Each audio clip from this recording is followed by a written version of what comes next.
guys, as you know that on this session what we are now doing is that, like I said here, you want to do something like this, and then you want to do the very same thing. It doesn't really look neat. Doesn't really look neat.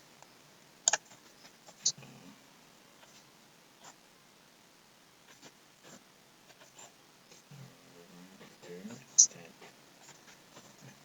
there.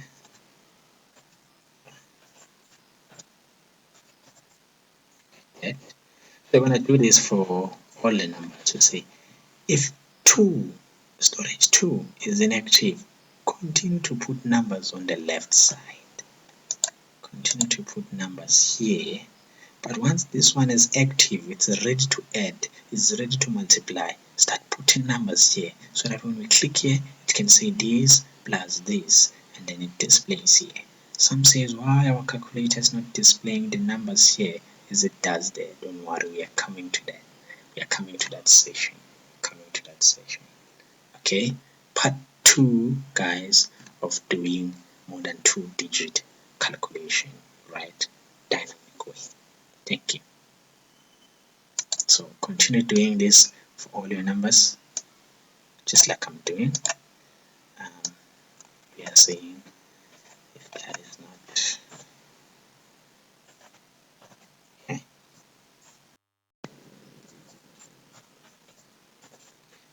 Okay, always remember copy. Know that you can't copy this. There is already existing here. So you copy this. You see red things here, just undo the video. Click here. You're always working inside of this. See these two. And then click here, click enter. Copy the remaining dollars. Notice we're using 1 all the way, so please fix it to 0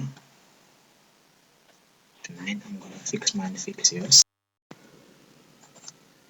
Okay, 2. So if this one is inactive, continue to put numbers as we saw it. It's gonna continue doing what we saw. But in case this one is now kind of no longer active, it goes here. Someone asked themselves to say, how does this one knows that it's now time to be active? That's why we are here. We are doing beginner programming. Number 2, number 3 is enter.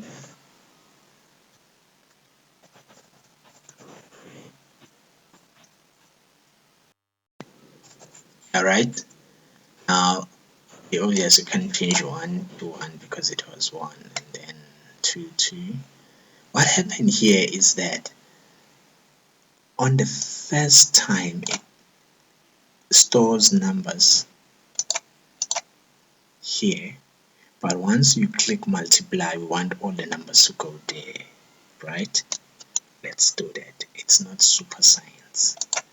So we need to tell this to activate this. When you click multiply, activate 2 so that numbers now don't go on storage 1. They can go on the right side, which is storage 2. We made a mistake here. Let's quickly fix this. Storage 2. We don't want to confuse our people.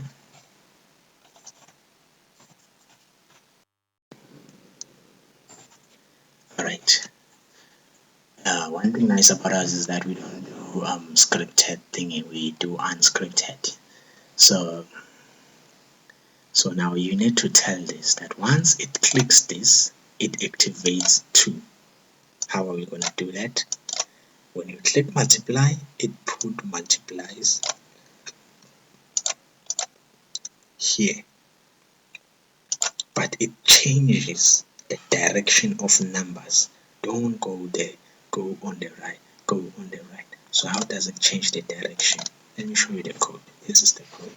txt store to text be active now is copy this all the 4 functions. When you click divide, it tells the calculator that now we are storing numbers on the right. Let's try this.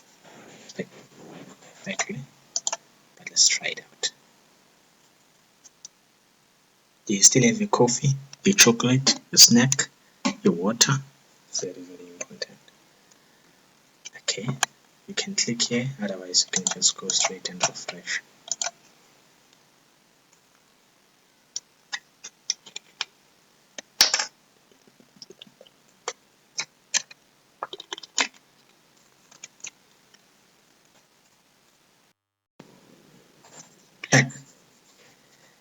This will stay inactive until you click here. So now don't make the mistake of clicking here, because all the numbers now are gonna go there. Alright, don't make the mistake. But someone will say, but the calculator knows that even if you click here, by the time you click here, the first number goes there. Don't worry, we are coming there. We are coming there, people. Okay, so what do you want to add? I know you want an odd number, but I don't want odd numbers. I want numbers you guys can easily calculate. 75 minus, subtract. It's now active. Did you see that? Subtract 5. Subtract 5. Now there's a problem here. Our calculator won't be able to say 75 subtract active 5. There's a huge problem, right? But now you see the dynamic. Even if we say this, it doesn't go there anymore. Even if we say this, it doesn't go there anymore, right? So let's go and fix this. The best way to fix this is to remove this. We know it's active when it's empty, because this is a calculator. Whenever it's there, it becomes concatenated.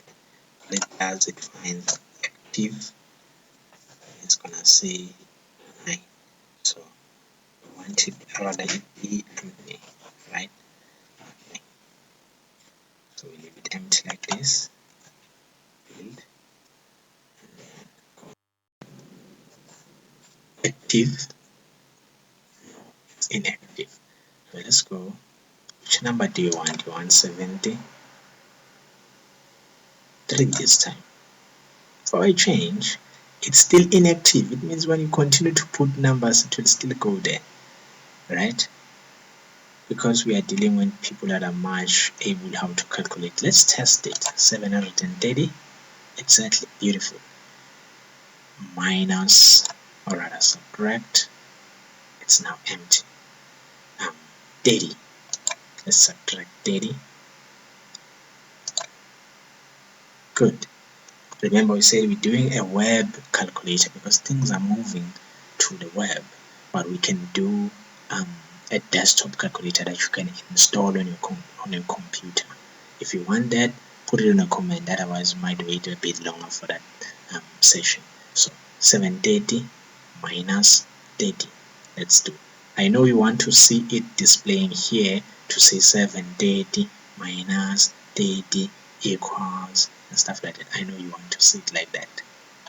Let's see, equals to. The answer is 700.